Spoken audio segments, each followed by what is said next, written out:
Sir, ഇപ്പോൾ ഞങ്ങൾ ആർട്ടിസ്റ്റുകൾക്കൊക്കെ ശരിക്കും എന്താ പറയുക, ഒരു ബെസ്റ്റ് ആക്ട്രസ് അല്ലെങ്കിൽ ഒരു ബെസ്റ്റ് ആക്ടർ എന്ന് പറഞ്ഞ ഒരുപാട് അംഗീകാരങ്ങൾ ഞങ്ങളെ തേടിയെത്താറുണ്ട്. സാറിൻ്റെ രാഷ്ട്രീയ ജീവിതത്തിൽ സാറിന് എത്തിയിട്ടുണ്ടെന്ന് അറിയാം, പക്ഷേ എന്നാലും സാറിൻ്റെ വാക്കുകളിൽ നിന്ന് കേൾക്കാൻ ഞങ്ങൾക്കൊരാഗ്രഹം. തീർച്ചയായും ആർട്ടിസ്റ്റുകൾക്കൊക്കെ അംഗീകാരങ്ങൾ കിട്ടുന്നത് ചിലരൊക്കെ പറയാറുണ്ട് അധികം ജനങ്ങളുടെ അംഗീകാരമാണ് എനിക്ക് വലിയ ഇഷ്ടം, എനിക്ക് മറ്റ് അവാർഡുകളൊന്നും കിട്ടുന്നത് ഇഷ്ടമല്ല എന്നൊക്കെ ഇങ്ങനെ പറയാറുണ്ട്. പക്ഷേ നമുക്ക് അംഗീകാരം കിട്ടുന്ന എല്ലാവർക്കും മനസ്സിൽ സന്തോഷം തന്നെ. തീർച്ചയായിട്ടും നമ്മുടെ കേരള ലെവലിലൊക്കെ ചെറിയ ചെറിയ ഒരുപാട് സംഘടനകളിലേക്ക് അംഗീകാരങ്ങൾ ലഭിച്ചിട്ടുണ്ട്. റോട്ടറി, അതുപോലെ തന്നെ ഡെവലപ്മെൻറ്റ് മീഡിയ, അങ്ങനെ കുറേ സംഘടനകളുടെയും പ്രസ്ഥാനങ്ങളെയൊക്കെ നല്ല MLA എന്നുള്ള അവാർഡുകൾ കിട്ടിയിട്ടുണ്ട്. പക്ഷേ എനിക്കത് ഏറ്റവും ഇഷ്ടം തോന്നിയ ഒരു കാര്യം, കാശ്മീർ ടു കേരള ഫൗണ്ടേഷൻ, അവർ മുംബൈ ബേസ്ഡാണ്.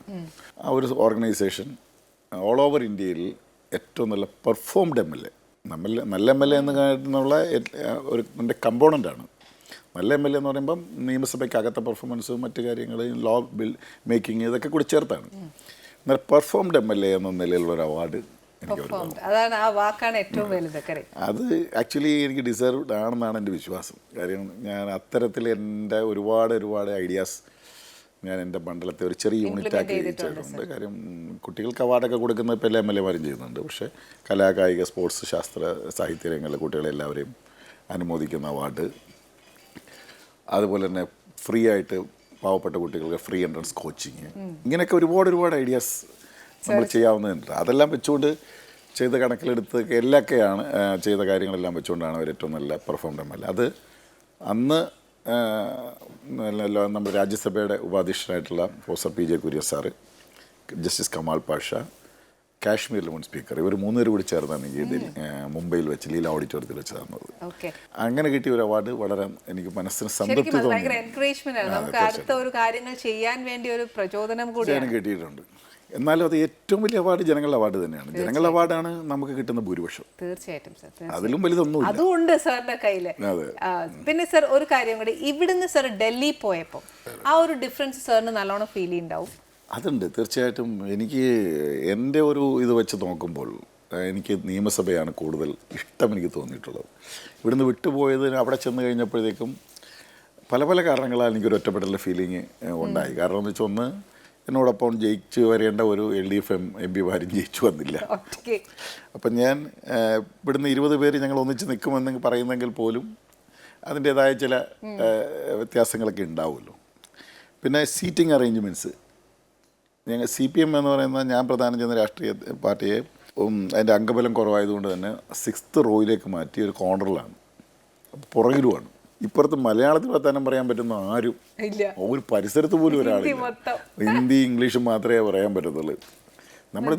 നമ്മുടെ സ്വന്തം ലാംഗ്വേജിൽ നമുക്ക് സംസാരിക്കുമ്പോൾ കിട്ടുന്ന ഒരു സന്തോഷമുണ്ടല്ലോ, ഒരു സ്വാതന്ത്ര്യവും ഫ്ലുവൻസിയും അതുപോലെ തന്നെ കമ്മ്യൂണിക്കേഷൻ ഒക്കെ വരുന്ന ഒരു സന്തോഷമുണ്ടല്ലോ.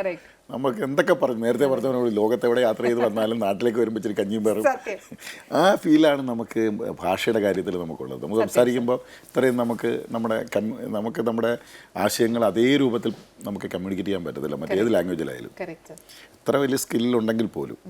അപ്പം ഞാൻ കോടതിയിൽ പ്രാക്ടീസ് ചെയ്തതാണ് വക്കീലായിട്ട്.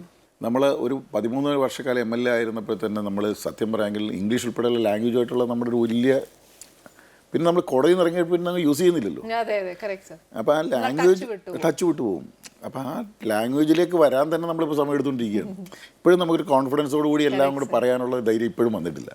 ശീലിക്കണം, ഇനി ശീലിച്ചു വരണം.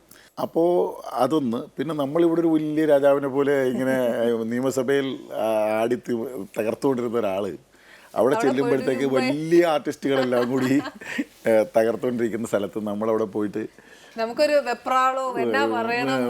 ഇതുള്ളതുണ്ട്. അത് തന്നെയല്ല, നമുക്ക് അവിടെ അവരുടെ മുമ്പിൽ ഇതൊക്കെ നമ്മൾ പറയാൻ മാത്രമായോ, ഇത്രയൊക്കെ വലിയ ഇത് കാര്യങ്ങൾ. അത് എന്ന് വെച്ചാൽ നമ്മളെക്കാളൊക്കെ എത്രയോ സീനിയർ മോസ്റ്റ് ആയിട്ടുള്ള ആൾക്കാരിരിക്കുകയാണ്. അപ്പോൾ അതിൻ്റേതായ കുറേ പ്രശ്നങ്ങൾ എന്നെ അലട്ടുന്നുമുണ്ട്. പിന്നെ ഇവിടെ നമ്മൾ ഇത്രയും ഫ്രീഡം ഉള്ളതുപോലെ അവിടെ കിട്ടുന്നില്ല. കാര്യം വെച്ചാൽ ഇവിടെ നമ്മൾ വൈകുന്നേരം നമുക്ക് പോവാം, കൂട്ടുകാരൊക്കെ ആയിട്ട് നമ്മൾ സിനിമയ്ക്ക് പോകും. അവിടെ ചെന്നിട്ട് നമുക്ക് ആ ഒരു ഇതിലേക്ക് വരുന്നില്ല. തന്നെയല്ല, ഒരുപാട് ബില്ലുകൾ കാര്യങ്ങളൊക്കെ പെട്ടെന്നാണ് വരുന്നത്. ഇപ്പം മുൻകൂട്ടി തന്നിട്ട് അതിൽ നിന്ന് പ്രിപ്പയർ ചെയ്ത് ഓക്കെയാണ്. ഇത് ഓൾ ഓഫ് എ സഡൻ രാവിലെ ആയിരിക്കും ചിലപ്പോൾ ഒരു ബില്ല് വരുന്നത്, ചിലപ്പോൾ രാത്രി ആയിരിക്കും വരുന്നത്. ആ ബില്ലിനെ കുറിച്ചൊക്കെ പറയണമെങ്കിൽ നമ്മൾ എത്ര ബുക്ക് റെഫർ ചെയ്യണം, ആരോടെല്ലാം വിളിച്ച് ചോദിക്കണം, എന്തെല്ലാം പറയണം, മനസ്സിലാക്കണം. അതിന്റെ ഫുൾ കണ്ടന്റ് പറയുകയും വേണം. ഫുൾ കണ്ടന്റ് പറയാൻ സമയം കിട്ടത്തില്ല നമുക്ക്. ആളുകൾ എണ്ണം അനുസരിച്ച് 3 മിനിറ്റ് അല്ലെങ്കിൽ 4 മിനിറ്റ് കഷ്ടിച്ച് കിട്ടത്തുള്ളൂ. എന്നാലും അതിന് ആ പറയാവുന്ന 4 മിനിറ്റ് പറയണമെങ്കിൽ 400 മിനിറ്റ് നമ്മൾ പ്രിപ്പയർ ചെയ്യണം, എന്നാലേ നമുക്ക് പറയും. എന്നിട്ട് ഈ മുഴുവൻ പ്രിപ്പയർ ചെയ്യുന്ന മുഴുവൻ പറയാൻ പറ്റുമോ സമയത്തിനുള്ളിൽ എന്നുള്ള വേറൊരു പ്രശ്നം. ഈ എഴുതി വെക്കുന്ന മുഴുവൻ പറയാനും നമുക്ക് പറ്റത്തില്ല. അപ്പം പലപ്പോഴും നമ്മൾ എഴുതി അങ്ങ് വായിക്കുക. കാര്യം വെച്ചാൽ അത്രയും സമയം കൊണ്ട് പറയാവുന്ന ചിലപ്പോൾ നമ്മൾ പെട്ടെന്ന് ലാംഗ്വേജ് ഡെവലപ്പ് ചെയ്ത് പറയുകയാണെങ്കിൽ ഇത്രയും പോലും പറയാൻ പറ്റത്തില്ല.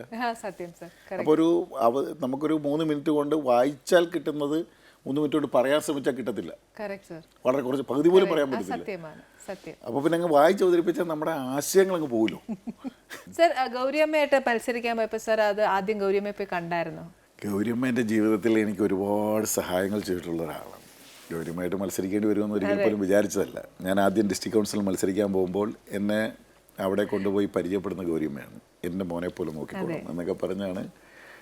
ആ ഗൗരിയമ്മയായിട്ട് മത്സരിക്കാൻ ഞാൻ മത്സരിക്കേണ്ടി വന്നപ്പോൾ എനിക്ക് ഒരുപാട് മാനസിക സംഘർഷങ്ങളുണ്ടായി. അത്രേ. അപ്പോൾ വിജയിച്ചു കഴിഞ്ഞപ്പോൾ എന്നോട് മീഡിയ ചോദിച്ചു, എന്ത് തോന്നുന്നു ഈ വിജയം? ഞാൻ പറഞ്ഞു, പുറമേ ഒരുപാട് സന്തോഷം തോന്നുന്നുണ്ടെങ്കിലും ഉള്ളിൻ്റെ ഉള്ളൊരു നീറ്റൽ അനുഭവപ്പെടുന്ന വിജയമാണ് എനിക്കുള്ളത്. ഉള്ളിന്റെ ഉള്ളിൽ എന്നാലും അമ്മയ്ക്ക് ഒരു സന്തോഷവും അനുഗ്രഹവും എപ്പോഴും സാറിന്റെ കൂടെ ഉണ്ടാവട്ടെ. അത് മാത്രമല്ല, ഞങ്ങൾ പ്രേക്ഷകർ എല്ലാവരുടെയും, എല്ലാ വീട്ടമ്മമാരുടെയും പ്രാർത്ഥനയും പിന്തുണയും എല്ലാം, ഞങ്ങൾ എല്ലാ മലയാളികളുടെ പിന്തുണയും സാറിന് എപ്പോഴും ഉണ്ടാവും. എന്താ പറയാ, ഒരാവശ്യം വന്നാൽ ഞങ്ങൾക്ക് എല്ലാവർക്കും സമീപിക്കാൻ പറ്റുന്ന ഒരു ലീഡറാണല്ലോ. തീർച്ചയായിട്ടും ചെയ്യാൻ കഴിയാവുന്ന കാര്യമാണെങ്കിൽ തീർച്ചയായിട്ടും സാർ, ആ ഒരു വാക്ക് ഞങ്ങൾക്ക് എല്ലാവർക്കും മലയാളികൾക്ക് ഉണ്ടാവട്ടെ. സാറിന് ഒരു പിന്തുണ, ഒരു ബ്രൈറ്റ് ഫ്യൂച്ചർ ഞങ്ങളുടെ കേരളത്തിന് തന്നെ ഉണ്ടാവട്ടെ എന്ന് ഞങ്ങൾ പ്രതീക്ഷിക്കുന്നു. എന്തായാലും ഇത്രയും തിരക്കിൻ്റെ ഇടയിൽ നമ്മുടെ ഇടയിൽ വന്ന് നമ്മളോട് 2 വർത്താനം പറഞ്ഞ സാറിനോട് ഒരു സ്പെഷ്യൽ താങ്ക്സ് ഉണ്ട്.